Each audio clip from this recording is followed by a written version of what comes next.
সবথেকে কঠিন কাজ আমার কাছে কি মনে হয় বলো তো, এই যে বাচ্চাদেরকে 2 ঘন্টা 3 ঘন্টা 4 ঘন্টা ধরে খাওয়ানোটা।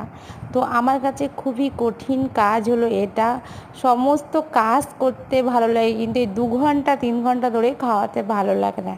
ঠিক সেমই একটা কাজ হলো উল্টোটা আমার ক্ষেত্রে।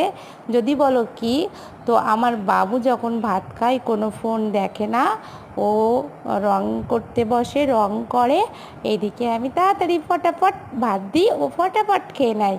আমার বাবুসোনার খাওয়াতে গেলে কিন্তু 2 ঘন্টা 4 ঘন্টা 5 ঘন্টা লাগে না, মাত্র 30 মিনিটে অরিত্রর খাওয়া হয়ে যায়।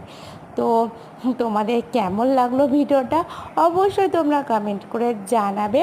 অরিত্র কিন্তু অতটা সময় নেয় না খেতে গিয়ে, ও তাড়াতাড়ি খেয়ে নেয়, যতটুকু খায় খুব তাড়াতাড়ি খেয়ে নেয়।